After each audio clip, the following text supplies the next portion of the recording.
Hello, and welcome to the Mayoral Community Forum for the month of March. This month, we are exploring women making moves in American history. It brings me great honor to bring you this program. I'm Mayor Cashenna A. Cross from the city of Glenarden. Today, we have online with us Ifoma C. Onya. Ifoma, we call her Iffy. Yes. Is also known as Miss Cleopatra Couture. Cleopatra, Miss Iffy, is the executive and fashion designer, and she is a Black female owner to a winery in the state of Maryland. She is also a philanthropist. She is Nigerian born, British raised, and we all have our teacup because today this is the mayoral view. It's so important that we talk to also her being a Maryland-based entrepreneur. She has used her devices and life experience to create a most positive impact. And Miso Medical is one of the largest medical facilities and need facilities in the DMV. She is also the first African-American, I'm going to state this again, to open a winery in the United States. So I was calling it Maryland, but it's bigger than that. So Cleopatra Winery and Vineyards, located right here in gorgeous Prince George's County, Maryland. She also worked in the fashion industries where I met Miss Cleopatra during the DMV Fashion Week. She also has an Afrocentric bridal exhibition. She has earned awards for the Keeper of Heritage from Essence Magazine. She is also, at the age of 22 years old, she was awarded the opportunity to the membership of the Federation of Black Women Business Owners in the UK. Miss Iffy, Miss Cleopatra, is, in addition, launched the Ebony Wedding Fair's first Afrocentric fashion show. And in her recognition of the efforts, the Queen's Council invited her to the House of Lords. Iffy, one thing you don't know about me, I've actually did dance for the Queen when I came out of high school as a UCA All-Star cheerleader. Oh, that's so amazing. I have had the pleasure, my very first international trip was to dance for the Queen of England. As she moved to the United States in early 2000, she launched the Miss Healthcare Agency, a home health business, and MS Medical Supply, and Miss Healthcare Training Institute and nursing schools. I will go through a little bit more, but she has ready-to-wear fashions, and she has launched DMV Fashion Week again, the House of Cleopatra Foundation, which is a nonprofit organization that she uses to alleviate the poverty and homelessness of the underprivileged families in both Maryland and Nigeria. Thank you so much for being online with us tonight, Miss Cleopatra. Welcome. Thank you, thank you, thank you so much. Now, I would also like to introduce a wonderful new addition to our community forum, Miss Jamila Bay. She is a journalist and a radio talk show host. She is based in Washington, D.C., and her work has appeared in the New York Times, the Washington Post, and NPR, among other media outlets. She holds a master's degree in comedy writing and a satire at Falmouth University. She is a graduate of the all-girls high school in Pittsburgh, and Jamila's proud feminist who also always uplifts her Black sisters. Thank you so much for being with us, Miss Jamila Bay. It is a pleasure, thank you. Dr. Gloria Crosland is no stranger to the Glenarden Mayoral Forums. She is Miss Virginia World. She represents the women over the age of 60 years of age group. She uses her crown to build the confidence and installs hope throughout her communities. She has worked relentlessly across the DMV for her platform of healthy communities. She is utilizing her brilliance as the founder and CEO of Mr. DC 2022 and is also in her second year with Mr. DC 2023. Mr. Dave Villarino is her representative. It is a nonprofit charitable organization that provides community service platforms to hundreds of nonprofits organizations across the nation. This is a feat that has been accomplished by her, and she is a groundbreaker in this particular industry. She believes that communities are stronger when we make them personal, and she owns the responsibility and the priority to organize and provide human capital to our community through various service hours and community engagement activities to build stronger communities. Wonderfully and beautifully poised to change the narrative for young girls and boys is one of her dreams. And this beauty has inspired all age groups to embrace aging gracefully. Welcome, Miss Virginia World over 60, Dr. Gloria Crosland. Hi there. Glad to be Our here. next wonderful guest tonight is going to be Miss Sierra Hussein. Miss Sierra Hussein is a graduate of the Bowie State University. She has obtained a bachelor's degree in sociology with a concentration in criminal justice and law.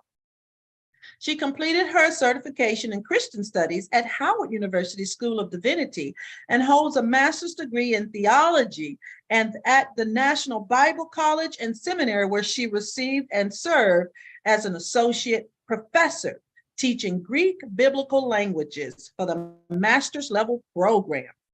Ms. Hussein has served as a member of the George Washington University Employment Advisory Board, as well as a task force member for the Deputy Mayor's Office of Planning and Economic Development in the District of Columbia, leading over 10 years of experience in the employment and nonprofit sector scope of work with over 2,650 unemployed individuals being put to work. She is the current Chief Executive Officer of her woman-owned company, Characterville Entertainment, LLC, which started April of 2019. I acknowledge also that she consistently works on a basis of providing advocacy, as well as additional Prince George's County administration with city officials like myself, fostering legislative and best assistance in the vulnerable populations. And during her free time, she also holds community prayer gatherings for children and parents in the DC Ward 8. She feeds the homeless, and she is also 3 consecutive years as the co-organizer for the annual Peace Rally March in Washington, DC, to help to stop the violence in inner city neighborhoods. Welcome, Miss Sierra Hussein. Thank you, Mayor Cross. Thank you again for joining us. Another one of my guests that's no stranger to the Mayoral Forum, Miss Foxy Brown Jackson, is a formidable member of the community. She has served as a registered nurse for over 20 years in various areas, including long-term acute care, home health, dialysis, forensics, as well as emergency medical, public health, and is currently a nursing professional development practitioner in Florida. And in this role, she helps other nurses develop professionally through education, research, and improving critical thinking and decision-making skills.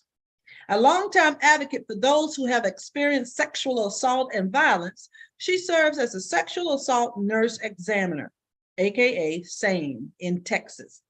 In addition to working a full-time SANE nurse, she began a nonprofit organization that focuses on healing, preventing, and the awareness related to sexual and interpersonal violence. She hosts a workshop and adult healing retreats and monthly supports groups for individuals with this traumatic experience.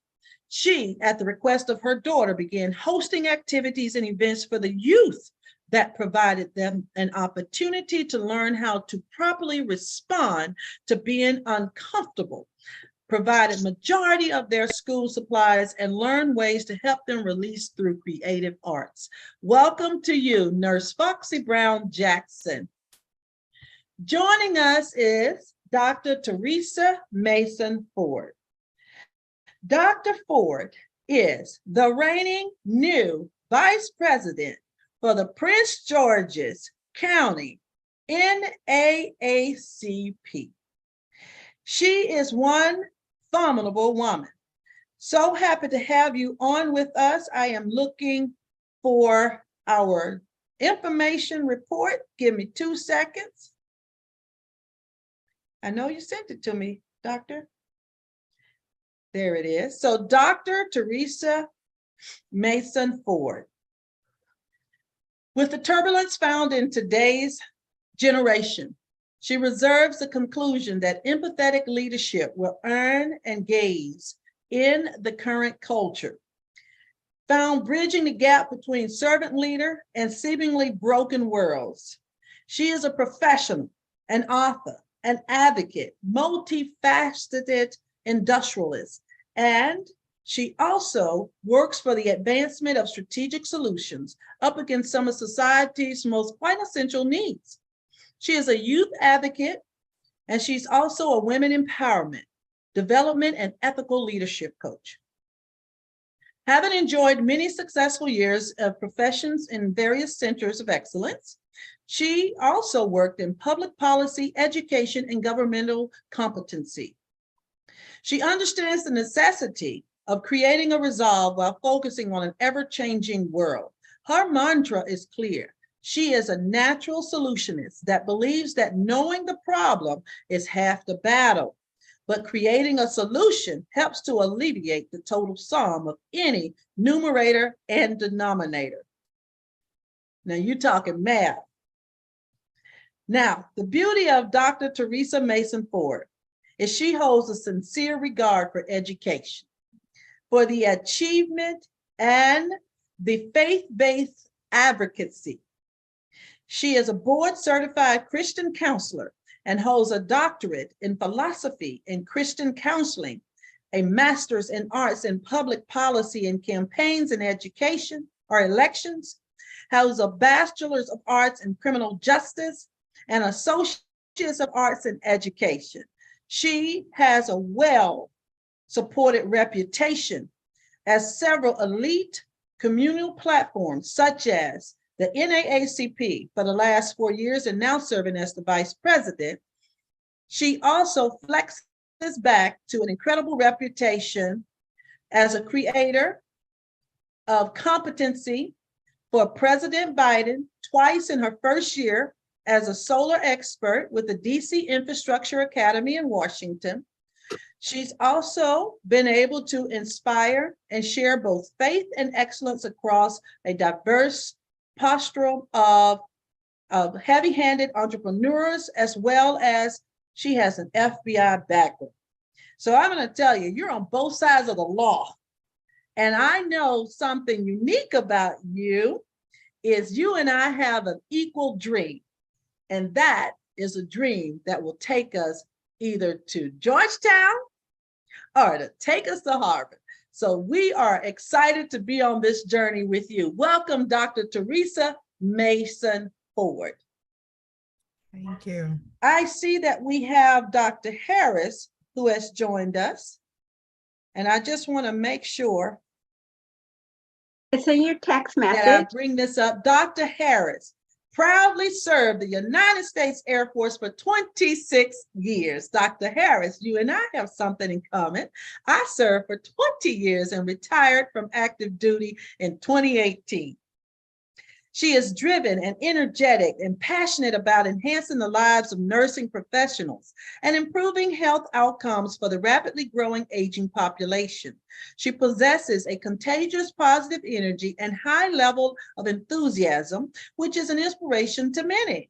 She also values her ability to overcome challenges in austere environments and focuses on team outcomes, participates in philanthropic endeavors, and with her 25-year tenure with the Air Force, she has rendered care to over 18,000 patients and direct oversight of clinical operations of 28,500 patients and managed a $4.5 million budget.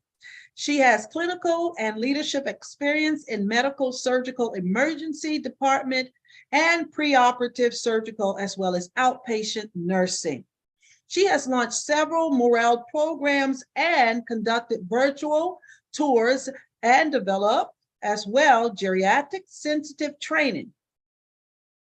She has also performed a myriad of duties as a nurse educator and a post-BNS student, as well as board of directors for the CFC, the IRB members, research, and as well as a curriculum design and instructor. She has received numerous awards, earning an early promotion and winning a myriad of organizational awards: Airman of the Quarter, Field Grade Officer of the Quarter, Company Grade Officer of the Year, and distinguished recognition as a training leader under the Team Awards. In a nutshell, she is a consummate professional nurse leader and is passionate to help each other. Welcome to you, Dr. Harris. So we have all of our wonderful ladies on board. I know that was a lot to say, so I'm going to take a sip of my tea. So today, this live stream will go out as the first of its kind, where we bring a strategic female women panel together. We're going to do Mayoral Community Forum, The View. So this is just talk session amongst us girls, women, ladies, heroes, leaders, executives, designers, crafty artists, counselors, as well as soldiers in the Christian walk. We will have this discussion. And the first discussion that we want to talk about is the barriers that it takes to be such a female leader. So I've given you everybody's resume and they're immaculate. And what we will do is under the reactions, if you could just hit that raise your hand button, you'll see it come up. That way I can appropriately call on you and you can talk to that topic. And then we can also just say, okay, we have our hand up. I want to address that topic. And if you want to throw out a different topic, we'll do that too. We won't make this a structured interview. This is us talking about real things that impact women who are changing America today. So first question to kick us off, and then we're going to let this evening flow, is what has been the most significant barrier in your career? And I'll kick it off. The most significant barrier has been to integrate many different perspectives. And I will say that because even though I'll give you my age, I'm about to come into 50. This year I turned 50. There are 5 generations in every workplace that we're in. And that has been a barrier because I'm a baby boomer's child. And growing up, what you have to understand is the children we're raising today are not necessarily raised with the hand that we were raised with.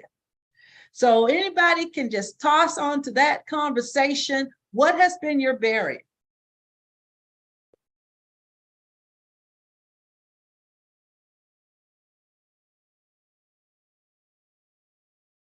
Not to be Pollyanna, but I genuinely believe that I see your hand, Miss Cleopatra.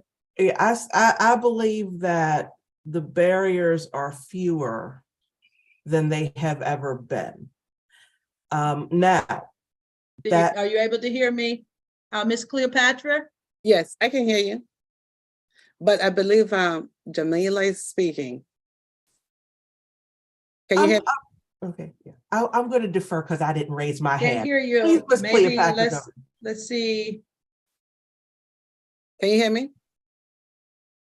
I can't hear you. Let's go to Dr. Ford. I thought I saw your hand. Hi, good evening, Hold on, forgive me. I know where it is. I got it. My bad. Thank you. Can you hear me? Uh-huh. Can you hear me now? Yes. Okay, cool.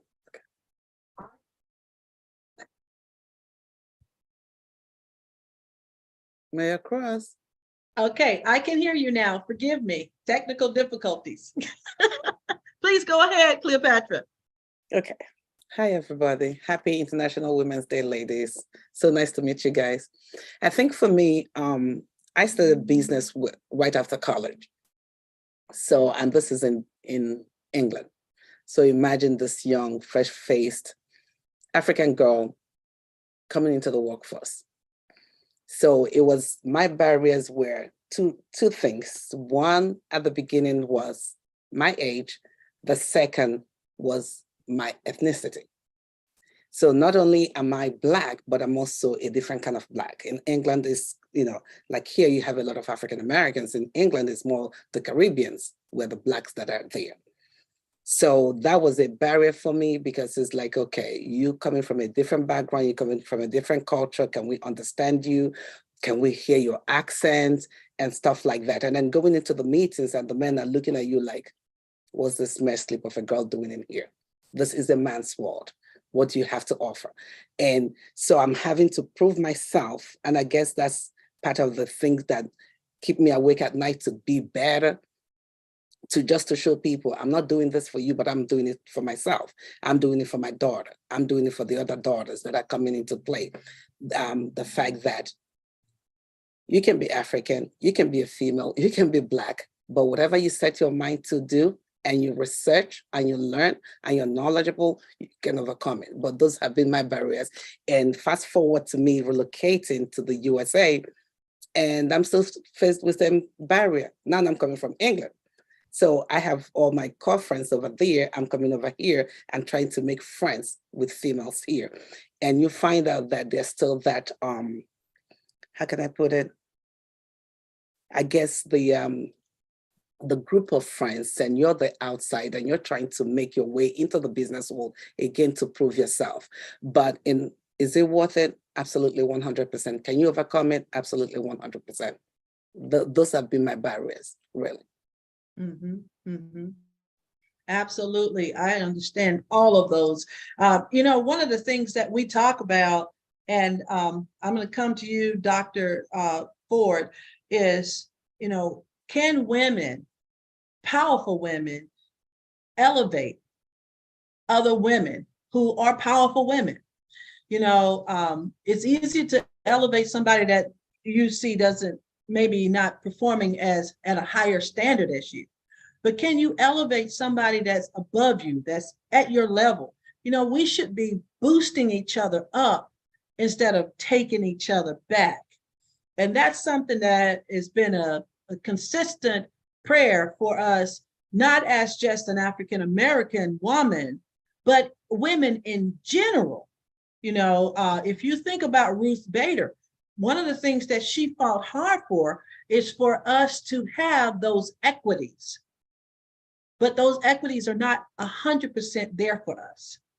And we need all women to come together.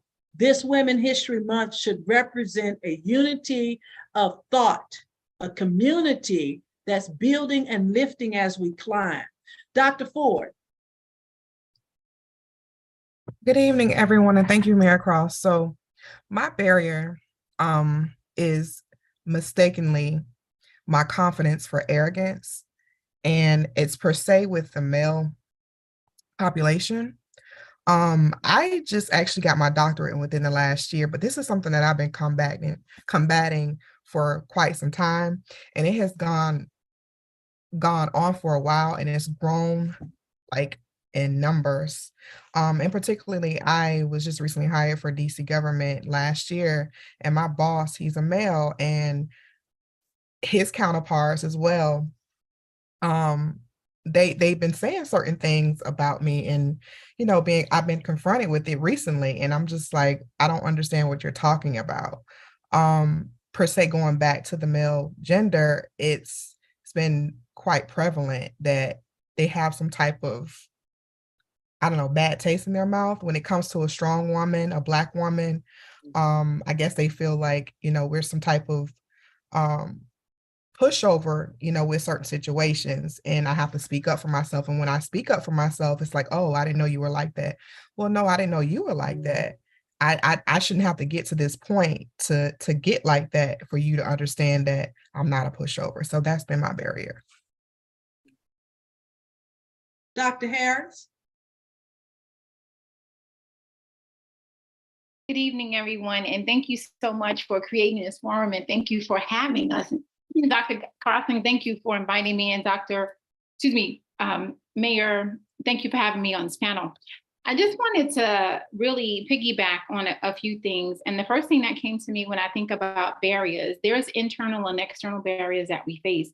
So on an internal level, I grew up in New York City, and my parents were always sheltering me, right? So I knew that I was a true boss because my dad always told me, but really bringing that to the world was different. So being able to have the barriers of internal self-doubt, constantly battling myself, and then the external barriers, the societal challenges that we face when you have society saying that there's levels to this, right? There's the white man, the white female, and then you, Black female, you're at the bottom. Like, is this really true? That's not how I was raised. So there's that struggle where we have that internal and that external fights that we have to deal with that has been a barrier for me personally. Mm-hmm, mm-hmm. And if you look at how we are looking at that negative power structure, I think that's what you just brought up, a negative power structure. How are we able to break through those barriers? Let's talk to Ms. Bay. Jamila, you're a radio host, talk show, many outlets, and I'm sure you've had an opportunity to interview many folks who have had to deal with the various barriers. Can you talk to us about some of that impact? Well, it is a delight to be here. Happy Women's History Month and International Women's Day to one and all. It is a blessing and a curse to be underestimated, because there are a lot of people who, especially because I'm claiming the genes. I looked like a teenager until my early 30s. I was mistaken for an intern at every job I ever held, and clearly, I'm a Black woman, so I'm not there to be talking about why the budget didn't get published as per the regulations and whatever. So I got my wonky journalist cap on and I show up, and they're like, "Oh, honey, are you here for the intern banquet?" And I'm like, "Oh, there's free food for real? Well, yes, then. Oh, wait, no, I'm supposed to be talking to whoever."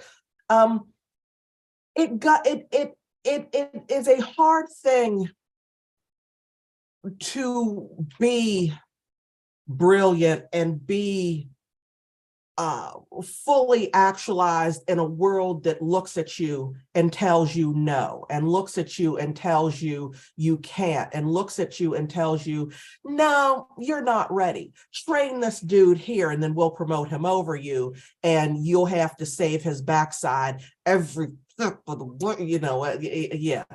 This is why Black women overwhelmingly create their own businesses. Unfortunately, we don't get the investment, and we're sole proprietors at exponentially higher levels than everybody else in the entrepreneurship game. But it's one of the many reasons why we do that. Our strength is used as a cudgel against us. Oh, you a strong Black woman, how's that going to bother you? What do you mean depression? Just give it up to God. These are the things that we have to endure that other people don't have to. And the beauty of this moment is that we are starting to hear, and I gotta, I complain about my millennial cousins all the time. Gen X be doing it. I complain about the millennials all the time. But you know what? The millennials gave us the Me Too. Gen X started it. The millennials have the numbers to have brought it into the fore. These Gen Zers that are like, I'm not applying. You don't have the salary listed. Okay, thank you, bye. I'm here till 5. See ya, bye. Things that I was like, y'all, wait a minute. There's some meaning to what they're doing. They use weird text to say it, and sometimes I need a translator, but we are taking those barriers, we are taking those limits that have been imposed upon us.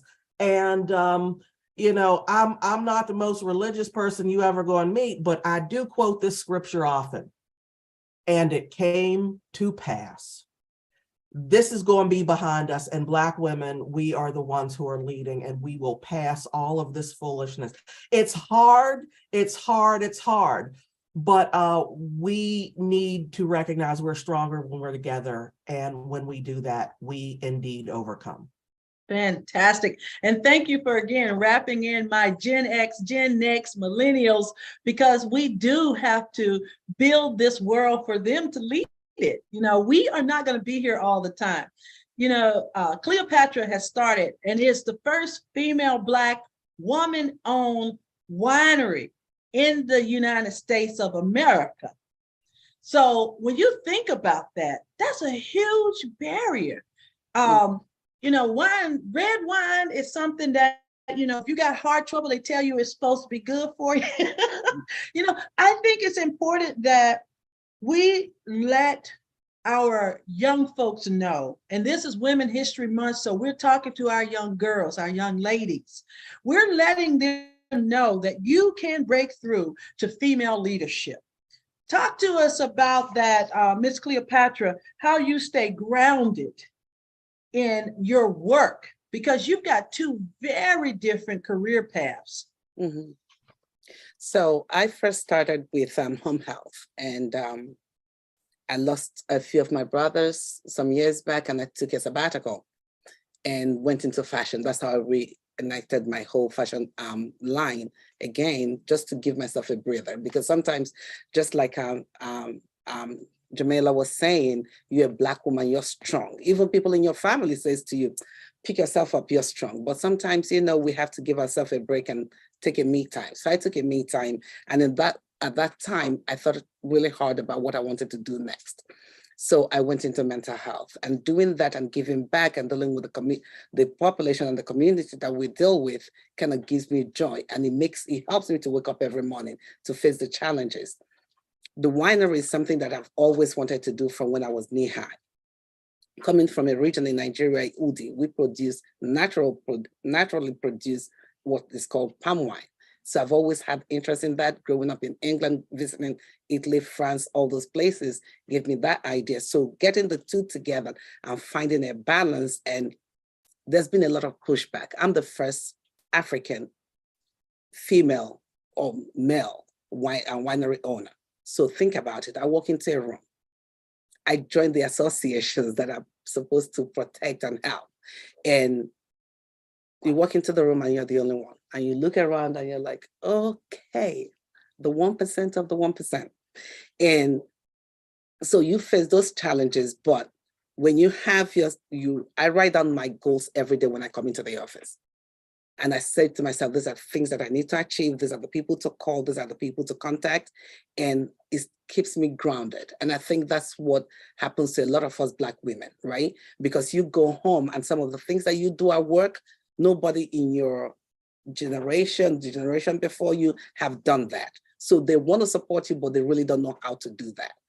And being focused on what you're doing, challenging yourself every day and waking up every morning, looking in the mirror and saying, you got this, and keep going. And of course you have to pray. I believe in prayers. I know not everybody do, but I think I'm not religious, I'm faith-based. And I pray that, I say my prayers and I come into the office and I tackle those challenges, and knowing how to be able to create a time. And I'm saying this for the young people that are going to watch this. Create a time and say, okay, from this time to this time, I'm doing everything fashion. This time to this time, I'm doing everything winery. This time to this time, I'm doing everything mental health. And it helps you to keep balance of what you're doing and to push forward and, become best at what you do. So those are the challenges that I've faced, and I've called offices. I called a winery company, and I won't say the name just to spare them, and trying to launch my first vintage. And I asked him, I said, I heard that you have some grapes to sell, and I was directed to you. Can I purchase some? First question out of this man's mouth was, who are you going to sell your wines to? That took me aback. I was like, oh, some people you sell to. What if I tell you I have 5,000 tons to sell to you? I said, what if I tell you, when can I pick it up? How can I pay you? And when are you going to be able to deliver? Well, I don't have it. I said, then why did you say it? And when I called the association to tell them the conversation, the feedback I got was, oh, some people did buy from him before, but they never paid him. And that's why. So challenges like that, I don't think if I was a Caucasian female, those questions would have been asked. It would have been more like, oh, can we meet, stuff like that. But those kind of challenges is what I believe propels us Black females to keep going. And whatever field that you're in, add to it, keep moving, and you get it. Thank you. Wonderful words of wisdom there. And I am just so just in awe that in the 21st century that we have those that would still say to us, and what do you think you're doing here? Everybody's needed in this world, and that is a beauty of being an American. And that's why I say women are breaking through barriers in this Women History Month, because we are challenging the obvious, and we are standing on our laurels, and we are there with the experience and the talents just on this line right now. The gamut of experience is just insane. Dr. Crosland, you are Miss Virginia World over 60. Now, I happen to know you just got back from Biloxi, from competing in the world pageant. Now, talk to us about what you have experienced as a woman, not only growing up in this world of pageantry, but living what I understand is your childhood dream right now.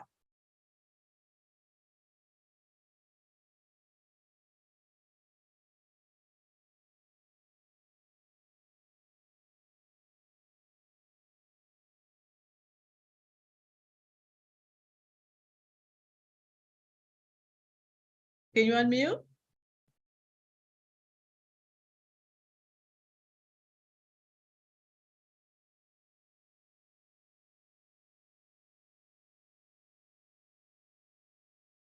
Okay, let's go. Dr. Crosland, we can't hear you. It's still muted.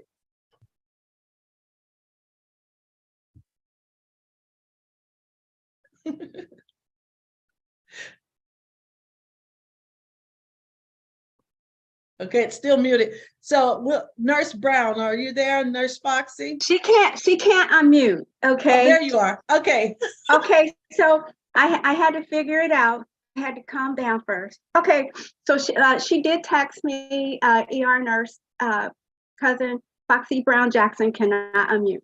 So to answer your question about Biloxi, yes, I did come back, and I am going back. Thanks for this wonderful opportunity, the Honorable Mayor Cashenna A. Cross, for having us here at your Mayoral Forum.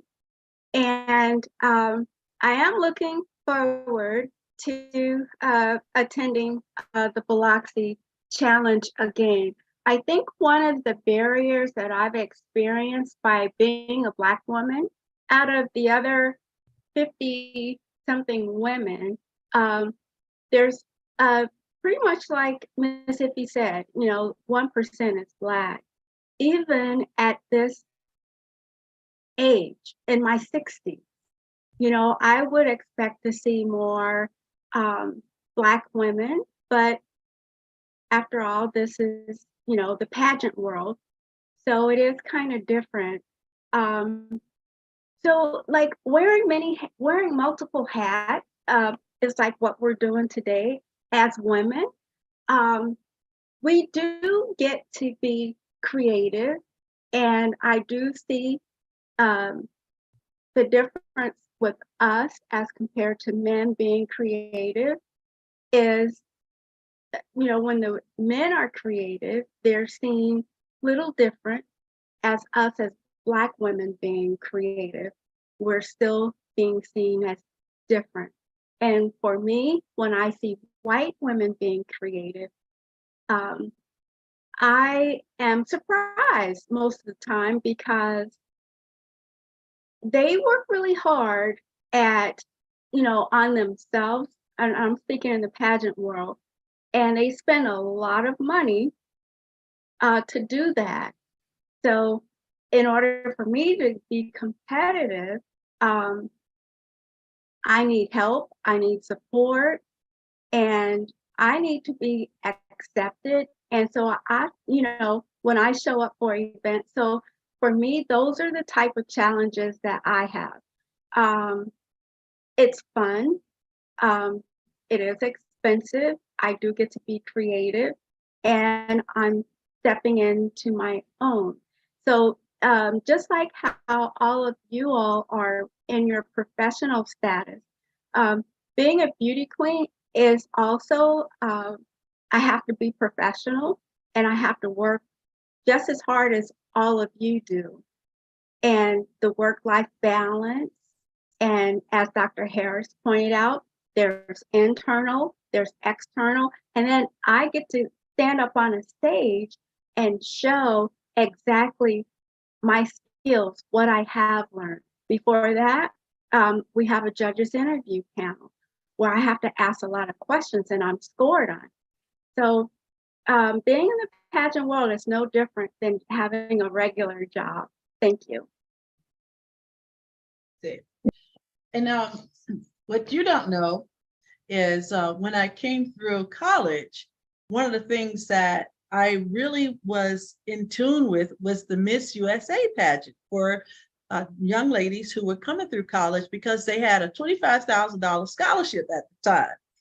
So we competed in all of these different pageants for the purposes of supporting not only our education, but also building this sense of camaraderie and relationships and friendships that are still here with us today. Miss Hussein, Sierra, you talked about having prayer groups. And in your resume here, you're gathering with not only the children, but their parents. And I think that you have brought out a very important part of, many people look at women and they say, well, okay, well, they're just moms, or they're just a caregiver, or they're just the tender of the communities. Talk to us about some of the work that you have done and breaking down those gender biases. And as you're doing your mentoring, how are you empowering those that you're speaking to? Well, one of the most things that I found profound in going to the different communities is that people definitely need prayer. But I was very conscientious in going into certain communities, going in with the idea that I know exactly what individuals need. So you go in a community, you see people, you think, okay, well, they're going through tough times and, maybe the kids are struggling, or this area has violence, or this area has, a lot of poverty. But I was very, very conscientious in going into those neighborhoods, really taking the time to ask the people what they need, opposed to going in and giving them something I thought that they needed. And I was very, very intrigued once I began to have actual conversations and build relationships with the community, because you can't just jump into a community and think that you're going to solve their problems, because you really don't know what they are until you sit down with folks and have a cup of coffee. And so once I began to have conversations with the children and the parents, one of the little girls said to me, she said, I said, well, what would you, if God was here right now, what would you need help with? And she said to me that I need help with making sure my brother comes home every single night. And this little girl, she was 8 years old. And I said, so, tell me a little bit more about what does that mean? And she said, yeah, I worry about my brother every night, whether or not he's going to come home, because people are shooting and killing in our neighborhoods. And so can you ask God to solve that problem for me? And so all the while I was going into this community and I'm thinking like, hey, these are kids, they want to talk about jumping rope and skipping, going to class and, maybe work on behavior and stuff like that. But she was experiencing real trauma. She was experiencing real life situations. Imagine an 8-year-old is trying to ask God to provide protection for her brother who she does not know is going to make it home every night. So they were having real traumatic thoughts and real traumatic experiences that caused them to think beyond their age. And so the more and more I began to go around and pray with these children and also the families, I began to learn more. And I began to realize that we cannot, we do a lot of things because we want to do good in our community, but we cannot go into the community without having an open ear and an open heart. Because the more and more I continued to go, my heart grew, my mind grew. The kids actually made me wiser in my process. Because as much as I thought I had understood what they may have been experiencing or what I could bring to the community, they brought something more greater to me. And that was that I needed to do more and that I could be better. And then once I was able to come in and create a calamity around people, being inspired about me coming into community, it made others get involved. So then the moms were getting involved and the parents were getting involved. And a lot of times I will say this, and I'll close, a lot of the women and families in the community, they didn't feel that they were valuable. They didn't really feel like they had a voice. They felt like, I'm in an impoverished community, I'm not often looked at, I'm not often asked to go out and speak, but they had a voice and their voice was so loud, although it had been silenced for so long. And so when I came in, I empowered those women and those men and those families and those fathers who actually took care of their children with only $12 an hour, maybe. They were still great fathers and they were still great parents, even if they couldn't provide everything they thought US of America says that you need. They were saying, listen, I have a home for you. I have love for you. I'm going to be there to support you. And so after a while, they saw that my voice would ring in that community. Then their voice began to ring. And then the mamas could pray for the children and the children's children and the neighbors' children. And so it built a community. And that's the biggest thing that I kind of really proud. If I've done nothing else, that was the most wonderful thing that God had allowed me to do, is to go into community and to provide prayer. Amen. Thank you so much. Hope is the name of the game, folks. I was just talking to one of the brothers of the Lambda Gamma Gamma Omega Psi Phi, who is a actual instructor in one of our Prince George's County schools, and he was talking to me about how we are going to change the dynamics of what's happening on the ground. And the only word that kept coming to me was hope. We have to inspire as well as empower. So if we're not inspiring and empowering, then we are missing the dynamics. I was taking a class today and we was talking about the difference between creative versus innovative. See, innovative is about the marketing.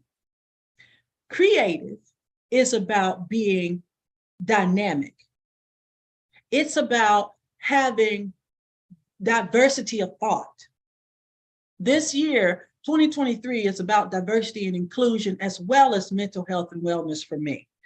It's so important that we diversify. We keep having these environments where everybody looks the same, but the beauty of who we are is that we can incorporate others.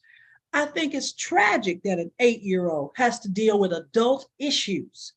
I think it's tragic because you're right. They should be playing skip ball. And one of the things that we talk about in our house is come up from the computer or the iPhone for 2 seconds and talk to your sister. Okay. I think it's so important that we educate that way, because we're also not only losing hope, but we are separating from each other. And that's a very dangerous thing, because as humans, we are very social creatures. Miss Linda, I see you've come on board with us. Please come off. Can you come on, Miss Yeesh? White. Weish? Yes, thank you so much. I'm so honored to be here tonight.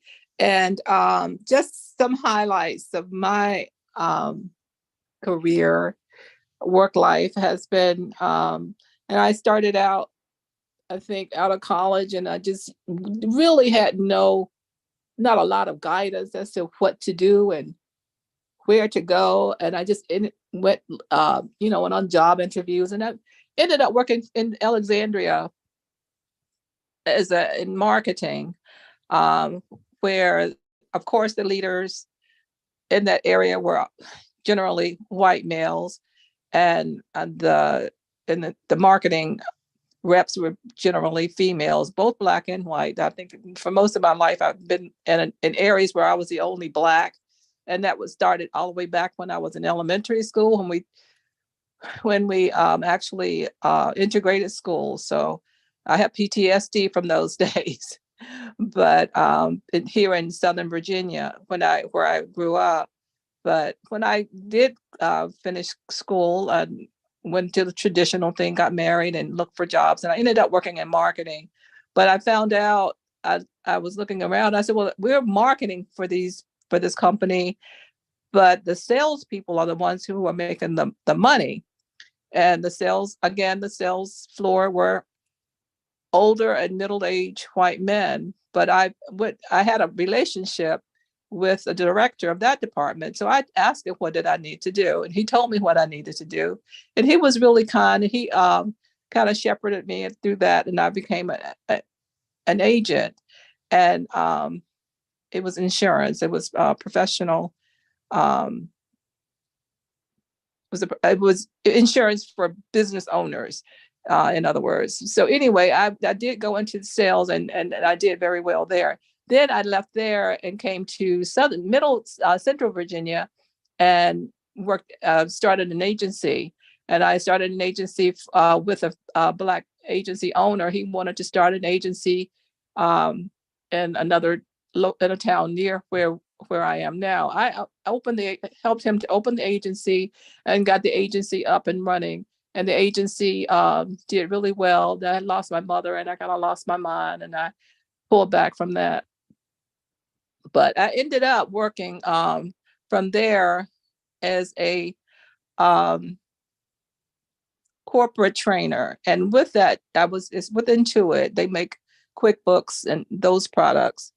Again, this was corporate, and that was interesting. And I did move around quite a bit through there, going up and doing training in different areas, professional development for all of the employees, and including the upper management level as well, and all aspects of training. And I did that for several years, until 2008, when everything kind of crashed. And they wanted to send me out to Arizona, but my father was ailing. So I didn't go there. I stayed home so that I could help my other sisters take care of my father. So we are caretakers. All of us, we are who we are. And we do take our responsibility seriously. But so I left. I had to leave that position because I had to, weigh what was most important. And that was most important to me at the time. So I did that for several years. And I even, after that happened, I decided, well, I was contacted and asked if I would interview for United Network for Organ Sharing, which is down in Richmond, Virginia. And that was a great job, because I kind of was at the point where I needed to move out of corporate and do something that was more, that was not making money, helping some company make money, but to do something that was helping others. And that I felt I was doing a job that was more satisfying. And that job, I ran into so much opposition, and not only from white males, but particularly white women. And it was you always had to kind of manipulate, and always had to think about how you move, where you move, in order to move, up into the company. Finally, I just decided, because my sister was a teacher at the time, and she worked in Richmond, and a lot of the people who came into the department that I worked in, which again was professional development, and they were complaining because they were working in the city of Richmond, and how horrible they were using coded language, how horrible our children were and how the parents were. And they would, I would catch them sometimes imitating inner city Blacks. And I made it my point. I said, when I was in third grade, I really wanted, my desire was to teach, because my third grade, this is when before schools were integrated. This is my age group, before schools were integrated. But my third grade teacher was a Black woman, and I absolutely loved her. When I was there, she was just fantastic. And I said, I wanted to be like Miss Pelham when I grow up. So I said, this is my time. I've done all the corporate stuff. I've traveled, because when I was in corporate, I got to go to India and, different countries to help when we were doing outsourcing. So I was go out to work to get those segments of the business set up to support the American-based businesses. So that was part of my corporate training piece. And then I said, if I'm going to, listening to those people talk about our kids really brought back to my mind, back to my attention, that I really want to get into these schools and see what's going on, because our children are brilliant. I said, all of my children, my grandchildren, all of my sister's children, my cousin's children, they're brilliant. What is happening to them? So I wanted to, what happens to them to make them feel like they cannot do the work, or they can't behave, or they can't, whatever was going on with them. So I decided I was going to just drop everything and become a teacher. So I went out to get my certifications and to do that. And that's where I am right now. And I see from the inside, a lot of what goes on that turns our kids away from wanting to learn, or just being interested in what they're being presented to learn. Not all of them, but there is a segment, because we have some brilliant kids who can still make it through. But those are the children who have a lot of support and a lot of encouragement. But those are the ones that I was most concerned about, were the ones who don't understand who they are, whose they are, and how valuable they are. And they don't understand the importance of education. To them, I don't want to go to school. I hate school. And I said, I get it. I get to talk to them, because I became a behavioral specialist because I was feeling a need. But I don't want to go on and on. But that's basically, in a nutshell, my experience. I have, again, been in room after room after room where I had to walk on eggshells, and I'm in boardrooms, and I have to, sit back and other people take your ideas. And even after I've actually said it in the room, it's as if nobody even heard it, but someone else picks it up. And always the greatest idea since sliced bread. And let me just say this. I think that you've got a wonderful history there. It's so important. I've got a little time left here on this Zoom. I don't want us to get cut off. But what I want to acknowledge that is just what an amazing journey you went from corporate to teaching. Not many women in this Women History Month are looking at giving up their passionate careers. And that's kind of, when you're in corporate, that's a passionate career. But what I can appreciate is what you acknowledge, is there are things more important than making big dollars and turning, big changes. It's so important that we look at the next generation. And we kicked off this mayoral forum with discussing that second and third generation. How can we save them? How can we get out front of the struggle that they're facing? And with that, I just want to make sure that everybody gets an opportunity to communicate. I see you, Nurse Foxy, that you come online. Hopefully you can unmute yourself. Thank you so much, Miss Linda. If you're able to unmute yourself, what we want to do is wrap this up on a note that empowers. So many of us, I know, have been at a point where we've been so discouraged that we want to quit, but we didn't. What's your advice to help other young women who may be in a similar or like predicaments to not quit. Don't quit. We must keep, as my motto say, moving the mission forward. Don't quit. Nurse Foxy. Good evening. My apologies for being so tardy. I was listening. One of the things that keeps coming to mind is that my barrier was that I was the first. I was the first Black one. I was the first Black one in my classes, first Black one in nursing school, first Black one to do this, first Black one to do that. I was the only one in my area. And it wasn't until I did a project in nursing school that I was able to find my other side of my dad's family, that I found people who I fit in with. The other side of my dad's family had the ones who had gone to school and gotten college degrees and were activists and were doing media and stuff like that. And I always say this one thing: we have a responsibility to set the tone of the room. However we enter it is how the room is going to be. We are the most powerful people on this earth because we are the ones who carry life, and we are the ones who first carried life. We are always the first. We're the first ones to make it big. We're the first ones to discover all these different inventions that they use now, whether or not they put our names on it. We were the first ones to do surgery, whether or not they want to admit it. We were the first. And we have a responsibility to continue to be the first.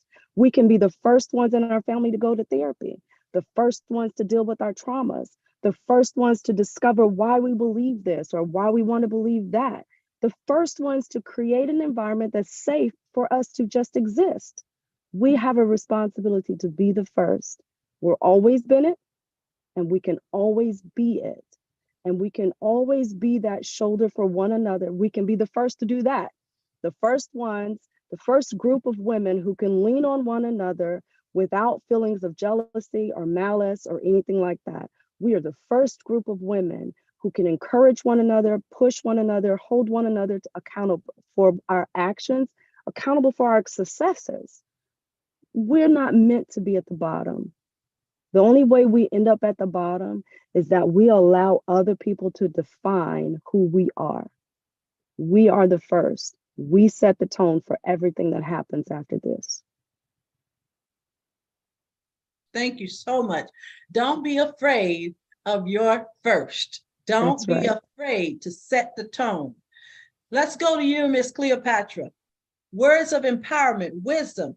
You are one of the first in the nation. My thing is, you can have a different last name. You can have a different accent. You can have a different shade of Black. You can have a different shade of brown.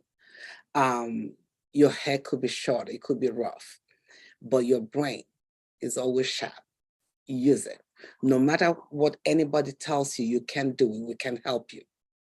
Find a way to help yourself. Reach out to the people. I think that I want to piggyback a little bit on what you said, Mayor Cross, at the beginning. I believe in reaching out and helping, giving back, moving it forward. I tell people, when you go into Tyson's Corner, you have Louis Vuitton, you have Chanel, you have Gucci, you have all the stores. They're not competing with each other. They're actually helping each other. But in our community, we tend to fight each other, but our war is outside, not within. So when you see your sister need help for the same thing you're doing, help them. I have countless companies that I've helped. I'm a business consultant. I'm a healthcare consultant. I've helped so many companies to open up their own healthcare businesses. It doesn't affect what I do. It doesn't affect the blessings that God is going to give to me. It doesn't affect the clients that I'm going to get referred to into my clinic every day. And stay in your lane. Help everybody, because in helping, there's great reward. If it doesn't come to you, it's going to come to your children or your children's children. And as Black females, I think that there's an old African adage I always say it, because I think it makes sense. It's a bit gross, but it makes sense. When you pee together, it forms small. So when you work together, you get more. Just like what Foxy said. When you're in a room, when you walk into a room, you can determine whether that deal that is on the table, you're going to walk away with it, or you're going to leave it on the table. and we have that power to do so. Black women, yes, we are strong, but we also have our soft side to us. But yet, let's use that strength for positive instead of negative. Be your sister's keeper. That's always my phrase. Be your sister's keeper. It will help you. It will help everybody else around, and it will definitely help our community. So stay strong.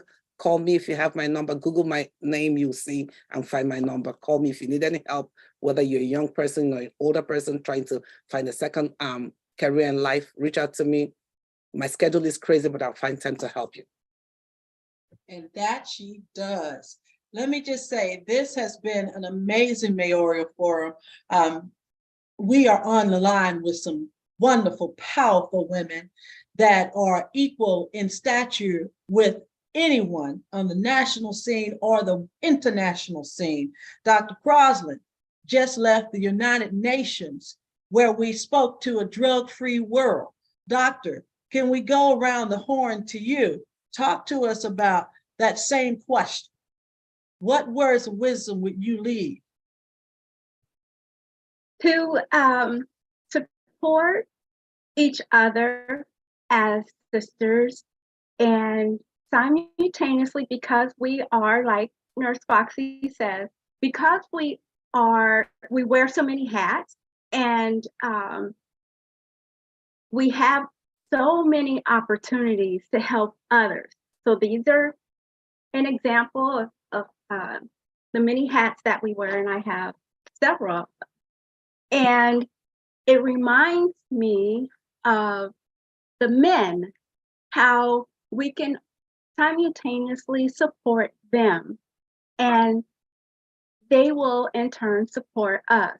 For example, while I was sitting here, I received a text message of support from the Honorable Ambassador Reverend Dr. Georgie Holmes Jr. He says, Dr. Gloria, I celebrate you today as a very strong, powerful, beautiful, extraordinary, unique, highly intelligent, compassionate, loving, caring, extremely ambitious woman of God. May you continue to shine your bright light everywhere you go. I hope you are enjoying this exceptionally blessed International Women's Day. Rev. And so, yes, at the United Nations and everywhere I go, I talk about love, I talk about peace, and just the crown itself represents uplifting everybody and being that positive light and helping others. And it shows on the inside because I'm at peace with myself, and I know that I love my competitors. I know that all the time I may not be number one, but I enjoy being in the room. I don't expect that when I give someone something, oh, they have to give me something in return.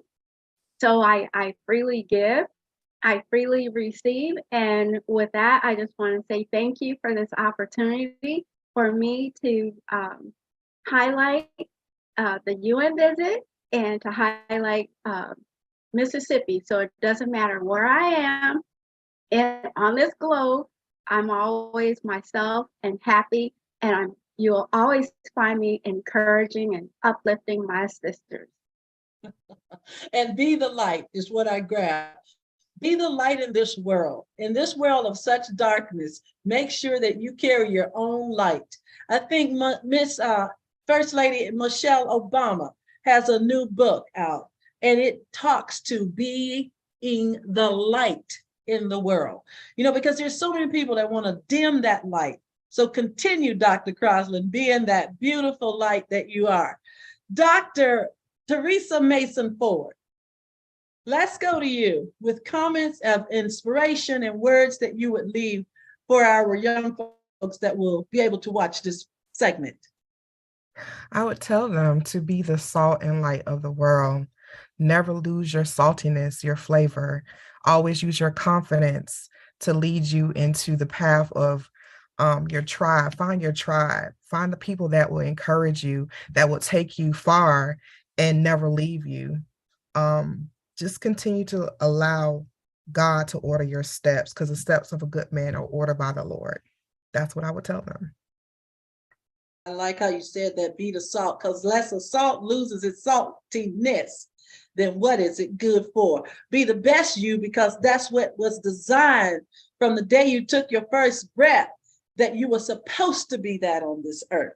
And you have to find your tribe, find your place in the place. Be present in your moment. I get that. I love that. Miss Jamila Bay. Whatever you wish to do, why not? The sky's the limit. My personal motto, better to ask for forgiveness than permission. I don't need to have people outside of me validate me. I'm just going to do me and be me. And that's a hard thing to do. That's a very hard thing to do, because you always get told no, and your mama's friends from church text you, and then they see you on TV and send you angry emails because you shouldn't have said things. But, you know, if you are acting out of the true calling, your true north, you know, first do no harm, but say, oops, I didn't know I couldn't do that. And then do it again, because then you want to do it. And push that envelope. That's what we're talking about. Breaking those barriers, killing that gender bias, push your envelope, be that great you that's inside. Don't hold that frustration in until it bubbles out into anger. Be the best you. I love that, pushing those envelopes. Dr. Harris, talk to us about some words of wisdom.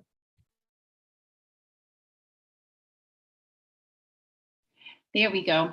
Thank you so much. The one thing that I always say, like my dad used to always tell me, you are cream, keep rising to the top.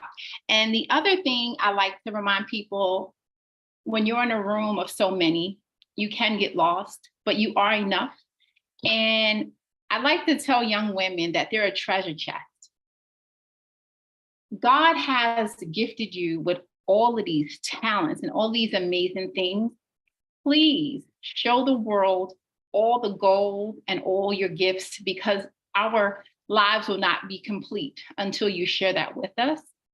And the last thing I like to tell my mentees is life is like a canvas, and you can create the life that you want, and you can live that life. You get to do that one stroke at a time.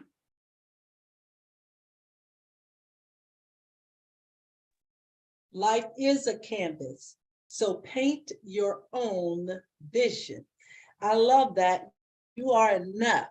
Your treasure, your chest, you are a treasure.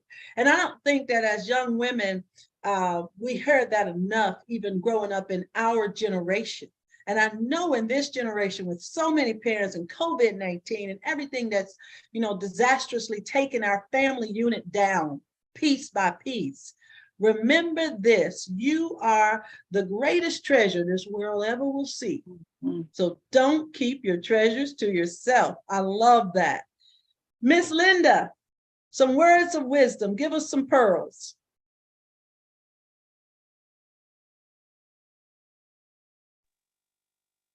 Always remember who you are and whose you are. What was placed in you from the moment you were placed in your mother's womb, God will give you everything you need to move every mountain, to move as far as you need to go, to get to do what it is that you were sent here to do. Know your purpose, learn what your purpose is, and follow the strength that God has placed in you to move forward. Fantastic. Faith in your purpose. You don't compete against anybody else when you have faith in what God has called you to do. Faith in your purpose. Love that. And we will round it off with Miss Sierra Hussein. Give us some pearls of wisdom. All right, Mayor Cross. First, let me just say, ladies, We are beautiful. We are talented. We are amazing. We can do all things through Christ who strengthens us. There is no one who can do it better than you, because you are you, and God created you to be just who he called you to be. There can never be another Miss Sierra. There can never be another Mayor Cross. There can never be another Dr. Gloria. And every doctor on this line, there can only be one of you. And when you get into their world of understanding that there is only one of you, God can do amazing things through you. And to those who think, who have had a snippet in their minds of giving up, let me let you know one thing, that discomfort is an indication that you are growing. And what accompanies vulnerability is courage. And so, ladies, tonight I tell myself and I tell everybody to lean in on what it is that you are learning, and you will go far. Thank you, Mayor Cross. All right, come on. All right, we know you ordained. Okay, listen, you just told us we got to stretch. You told us we got to stretch because beautiful, talented people are creative and innovative, and it's only one of us. So we have got to approach discomfort with that challenge of bring it. I love what you just said. Yeah. We got to stretch. We have to expand. We have to propel ourselves. I see what you're typing there in the text there. We got to stretch. Mayor Cashenna A. Cross, you know my motto, moving the mission forward. What is a mission? Today was our mission. Today was to bring hope and inspiration, to give some challenges that even we face, and look at us and look at where we've grown to. We're not there yet, but we're striving. We're pushing. We are not afraid of being a first in this world. We are not afraid to help our sisters. 90% of the people on this line was felt and met by someone else's help. Today, all of you helped me, didn't you? Like in the last hour. This is wonderful. I think that we are weaving ourselves into this tapestry of life with the many hats that we wear. And the ability for a woman to juggle them and not drop them is phenomenal. I think we may be the only creature on earth that can juggle multiple hats at the same time while cooking a meal and changing a diaper. That's the power and the strength of women in this Women History Month. We will use our confidence to find our tribe, and we will not lose our saltiness, but we will exercise with grace, and we will exercise with that feeling and that emotion that God gave us, because we are the moral compass of the world.